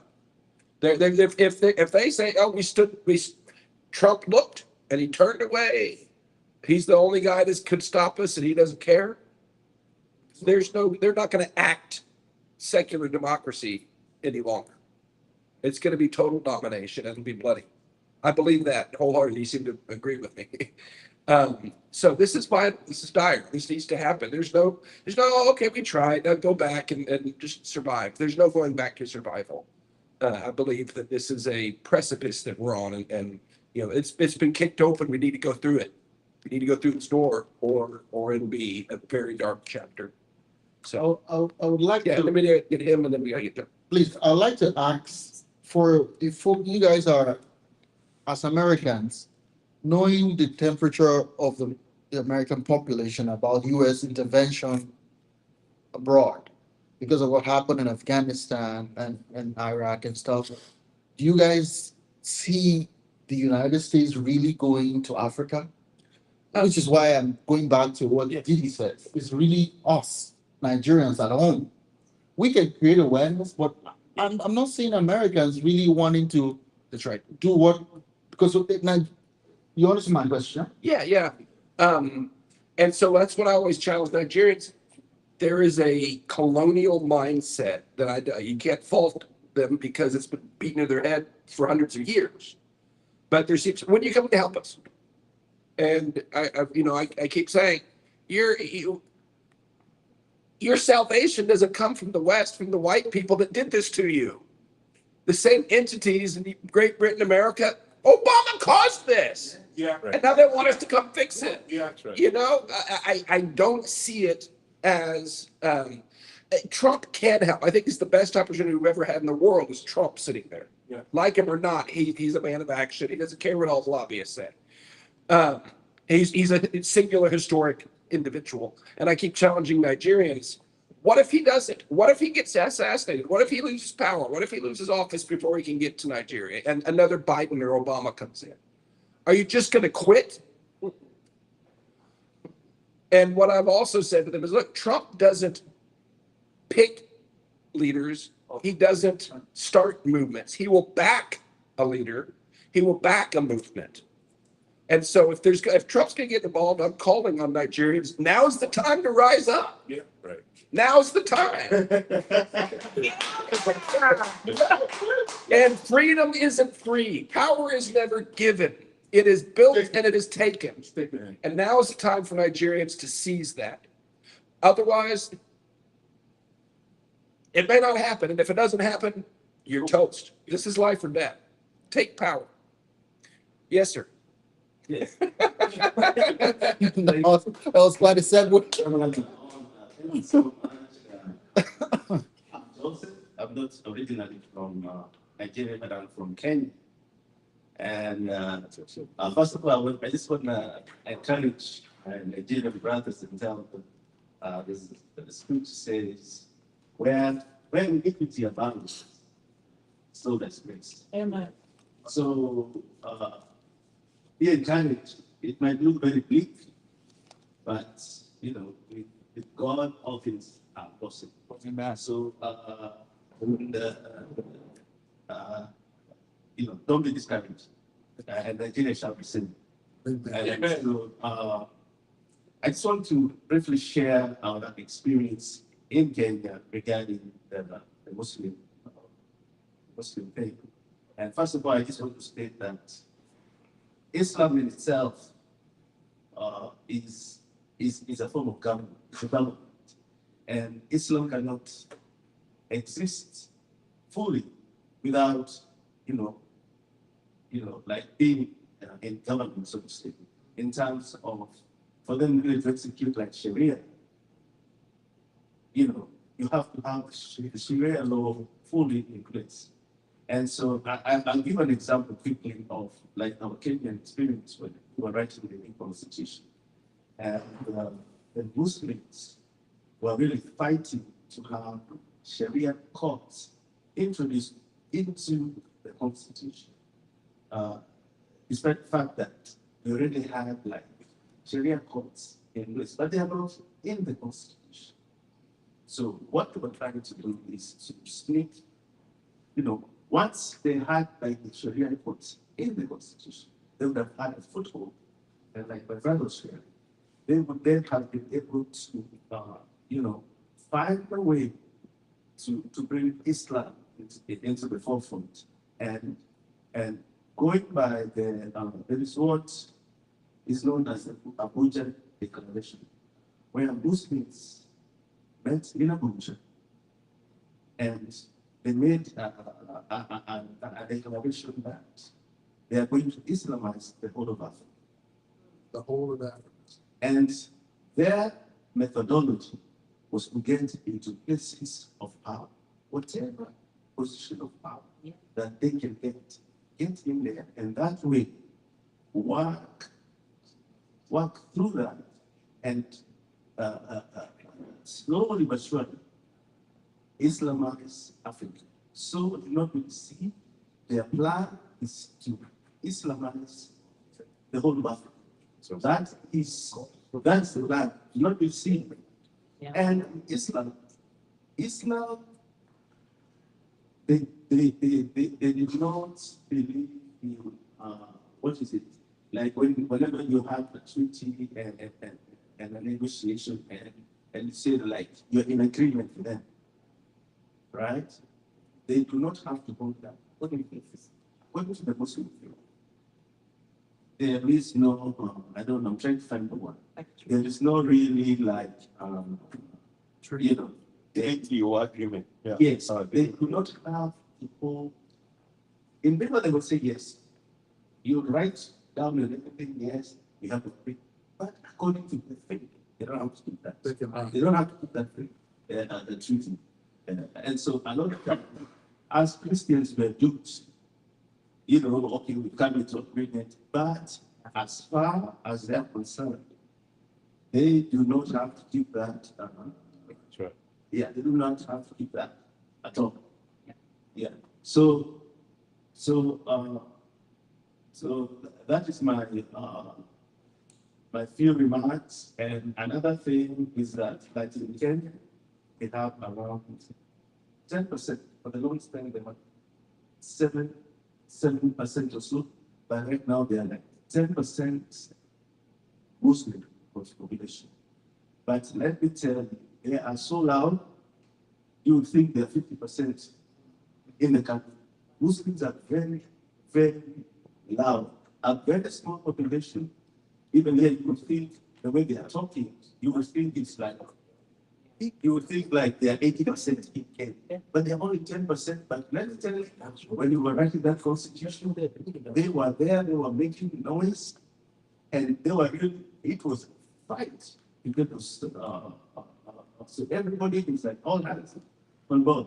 All the Christian leaders, all the faiths had to come together to really fight, because they were saying they're just asking for one thing. They're just asking for this one. That's what they were saying. That was just one thing. It's not a thing. But that was it looks small, but it was very monumental. We really, I'll give you encourage when Nigerian brethren, be loud.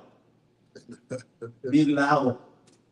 I say loud. I remember just before the Southern Sudanese got their independence, there were a lot of them in Kenya, and I remember I met us who was, a lot of them were actually stayed in Kenya, and he was saying, that what was really helping them was people being outspoken and saying, people are dying there, it's chaos, we really need help. So my wife for encouragement, let us be as loud and I really like this forum. It's a very strong forum. Keep it going, stay as loud as you can, because if you keep quiet, it will go. I want to encourage you, join up. Seriously, who's gonna write the Constitution for Nigeria that we'd like to see coming in this time next year? That movement, that effort needs to be risen up right now, and it needs leaders like you to advise Nigerians on what happened in Kenya. And I think Mike is working with others in Nigeria actually to come up with a document, but that document has to be written. People can want it all they want, but it needs to be written. It needs to be championed. There needs to be a movement built up behind it. The people of Nigeria must demand a new constitution that is Sharia free and that represents the people. So that's what I would say. I would encourage you. We're coalition builders, me and Stephen.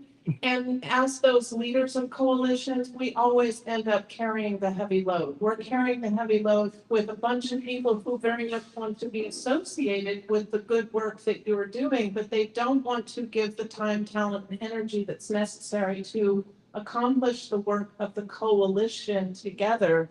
Everybody who claims to be a member of the coalition or a part of it, they need to come in. They need to, on a regular basis, maybe not daily, but a couple times a week, check in and say, this is what I'm doing, this is what I'm doing. And everybody, that energy stays together over the years that I'm in my 8th year now.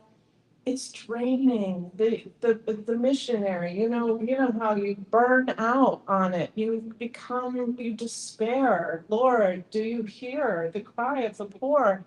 And it's when we come together and we work together and everybody is putting in the energy and the time and the effort and putting in the money, which is needed for this rally in June. We need the money, we need it. And we need our coalition members to stand up and be part of it. We need everybody out here who's hearing a little bit to pitch in a little bit and to show up if you can.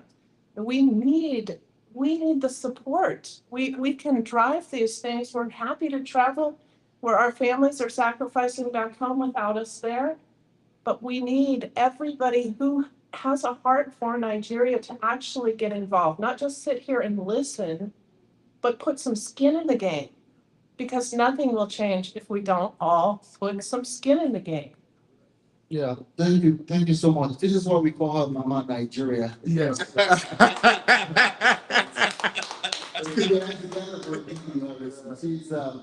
She was one of those Americans who should have been Nigerian, but somehow landed in the United States, just like McDonald's. Yes. Thank you, my brother, from Kenya. Your experience. You guys are close to Somalia, yeah? Yeah. So you have this cross-border Al-Shabaab thing, so you kind of understand where. Yeah. And Somaliland, Yeah. another balkanized area. So he said in Kenya, they have a Muslim population of about 10%, and they're very loud. It was tough. So imagine Nigeria that is actually at least 50%. Well, At least. Yeah. Some argue it's even more. So you can imagine. So in terms of listing Nigeria as an organization of Islamic nations, it means there are a union of Islamic countries where the Saudis and the rest are there. Nigeria is there, even though half our population is Christian. Why is that? Because the leaders are Muslims. They don't see us as Christians. For we are inconvenient. They don't care about what we say, even though we are half the population. They put us there, and we're still there till tomorrow. As a matter of fact, our current constitution was written by the military general who finished writing it and wrote there, "We the people." I wasn't there. Nobody, no Nigerian was there. Apart from him and his cronies, he wrote whatever he liked, and he created a federalized system where you don't have state police, you don't have local police. Everything is one man controlled. And if you dare protect yourself, you'll be charged to court for protecting yourself. There's a gentleman named Sunday Jackson who was attacked, and he tried to defend himself. Because he was successful at defending himself, he was sentenced to death by a court. How dare you protect yourself? It took Congressman Riley Moore and people like Emmanuel Gabriel and others that were working to raise it to the Nigerian government and say that gentleman should not be killed. And as a token, he was acquitted. He dropped the charge. That is why when they said go to court, he was talking about it. It's a cliche to mock you, basically. It's like going when they take your food and say, okay, go report over there. But you know what it means? It is a fait accompli. Yeah. So if which is why rule of law it is the strength of the Western world, the rule of law, which is why there's a force, the conservatives a lot of fight about courts and stuff. You see, when you want to limit Supreme Court justice, it's a big fight. Because this system is about the rule of law. It is reversed in our own system. There is no law. The person in charge is the law. He's the law. It is that bad. That's why the opposition is so weak. As a matter of fact, in Nigeria, the opposition parties get shut down. One judge will just create an order and shut the whole thing down. So you spend money campaigning, you're no longer on the ballot. There are some ballot papers that have only one candidate. Only one. So that is what we're preaching. But I just wanted to quickly say that as we're pondering solutions, let's not be quick to talking about writing constitutions. It is not realistic. It's not realistic. Civilization or a The reality is that Nigeria right now has a majority Muslim controlled government that works with the United States. They are partners. As a matter of fact, President Trump said yesterday, we went after the second in command of ISIS working with this Nigerian government. The US has signed a pact with them. So you can write all the constitution you want in different places in the world. The one that we have is those in power are going to put their foot down and continue to have their way. What we want is, for me, as a Nigeria goal, is let the United States play an outside role in making sure what they are saying, they follow through with it. For example, they said they want to implement state policing in Nigeria, which means that out of the 36 states, they are suggesting they want to create local police. That is a very quick solution. It means that his own state would have a local police. Because right now they don't. I'm sure it's surprising to Americans, but they don't have a state police. We even have county police in America. Yeah. We have sheriffs. Yeah. We don't have in Nigeria. You have only one, like FBI. That's it. We even have town, like city, town. So that's the difference. We need to implement local policing as a quick solution instead of wishing about a new constitution. You can't do these big things. We have 240 million people. It's a big country. They have their own say. Nigerians are very opinionated. They don't agree with you. They're all there. We're just talking from San Antonio. Sorry, they have local police. Do you know where they have local police? Yeah, the people that broke the bottles, the beer bottles. That's their local police. Oh, yeah, they're the people that broke the bottles of beer. You don't know. Framework around some kind of mental picturing of Nigeria. I think you said earlier, Stephen, that in comparison, it's about the size of Texas. Yes. The country of Nigeria is about the size of Texas. Yeah. And yet, in the country the size of Texas, like for example, there's 26 million in Texas. It's 10 times. Exactly. 200 and something. Maximum. Yeah, 240 million people a lot. have come to us. So there's 254 counties. in Texas. How many states? 37 states, 36. 36 plus the capital. 36 plus the capital. That's like DC. It's not a state, it's capital. Okay. So 36 Okay. plus the capital.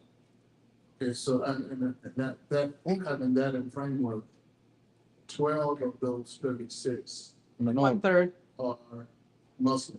Sharia state. But land mass wise, looking at your map earlier, land mass wise is about half of the country. Not quite. The North landmass is bigger, right? No, they are not Landmass. bigger, landmass, but it's because, in terms of landmass, it's just like the 50-50.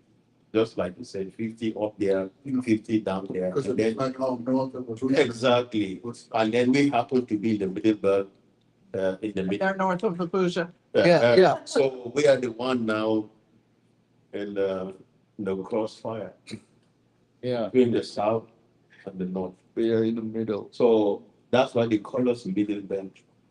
If they clear us, they are now left with the south. To deal with us. And they are gradually moving to the south from the angles, different angles. They are now feeling, let me just, thank you for asking, sorry. But I would just want to conclude, I know we're out of time, but just want to say, just take a minute or two, and then I will round up whatever. You see, this person mentioned about wherever they are, they shall. In the middle belt, to be honest, we are in the middle belt, we Christians are the majority. Well, you see the way they are shouting, that they want to be government, they want to be big governments. But you go to far north, where the Boko Haram, the Ogoshe and where they are kidnapping, the minority Christians in Borno State today, they are not even talking of becoming even a commissioner. The way they marginalize them. But you see intelligent Christians, educated Christians, in the far north, especially the Maiduguri we're talking about, they are marginalized that they will never even think of becoming deputy governor. You come down to Bauchi, where you have a lot of Christians, they will never think of becoming governors. You go to Kano, where you have most of the business people in part of Kano State, like the Igbos that are there, they will never even think of becoming a contest, even a county, we call them county, a local government chairman. They will not even try it. This is how they marginalize politics. Where they are in the majority, you don't talk. They don't even give you whatever little position that belongs to you. They control the resources, they control everything. And you know what the military did was not right. Kano State, in the northern part of Nigeria, they divided the electoral wards. This is a small state, but they have what we call 44 local governments. Counties. Counties. But in a big state in the south, they have 20. So when it comes to election, And fund allocation. yes, and so because you receive Budget by counties. exactly, you receive your federal allocation based on your counties and the federal electoral district constituencies you have. So you discover one state will produce 15 senators. And the Christian states, just like that one too, will produce 2. We don't have electoral college. Exactly. So by the time you do election, they become the majority automatically. Okay, like in my state, this is a clear example from my state. You have 17 local government or counties in my state. Before you become a member of a House of Reps, you have to come from 2 counties. Now, when they discovered that there was but there is a count that what a House of Reps. Then when they went to the Muslim dominated place, they produced one. And then they add Christians to produce two. But when they come to Muslim dominated place, you can produce only one. That is why by the time you need four, and then Muslim must have In terms of parliament, he's talking about what's happening with the Democrats and what gerrymandering stuff. Gerrymandering is what he's describing. Exactly. Yeah. So it's skewed. You can't get the votes. You can't get the vote. So you discover a state that's supposed to produce 3 is producing 15. So when they go to the House of Reps or Senate, how can you bring something that doesn't protect their interest to pass? And It would not. and those who benefit from this gerrymandering, some of them are sympathetic to what the terrorists are doing. So you can't get legislation or government action to stop the killing Exactly. because they use gerrymandering to have majority. Yeah. And now whoever is in power has to pander to that majority. You now understand why the government is unable to stop the killing. Exactly. So now they're trying to bring state police. Yeah. And these guys that are in the house to produce it, they know that once, like the Christian states, we have state police, we are going to defend ourselves and chase out the terrorists. When it was presented, they stopped it down. The parliament. The parliament dismissed. Yeah. So with this system, only God will help us. Thank you. Yeah. Yeah. We have to separate this. Yeah. Yeah. We have to acknowledge that when Jesus came, Israel at that time was under Roman rule. And there were plenty of things about the Roman government that was totally antithetical to the message Jesus brought. But it didn't stop him from toppling that government. In fact, it's in Matthew the 16th chapter, upon this rock I'll build my church. No good to hell. Yeah, and the gates of hell shall not prevail against it. And he said that in the midst of what was happening around him. Rome had locked everything down so completely that his disciples, Jesus' disciples, were yearning for him to return Israel to the days of like a David or a Solomon. But even after his resurrection, because they said to him, will thou at this time return the kingdom to Israel? They were still looking for a civil kind of transformative. They're looking for a Maccabean. Right. The freedom from the Roman. Right. And someone would rise up like the Maccabees did and sort of throw off this rulership. But Jesus' answer to them was, it wasn't coming that way. That there's another king, another kingdom, to which when you give yourself, the exercise of that kingdom, though invisible, prevails over the visible. And he's teaching us as believers how to do that. The same, some elements of the same to be sure not yours, because your situations, the way you describe them over these past today, is almost impenetrable with respect to how it's been set up. Very formative. But that does not prevent you from walking in the power of God's kingdom. Man. And through the power of that kingdom, bring revolution to the nation. Man. Amen. Amen. Thank you. I think we'll take a break here. Yes. Gonna end it? Yeah. Oh, I hope we've not ended up scaring everyone with our problems. I know you you naturally born Americans think you have problems in the United States. I bet you know now you don't.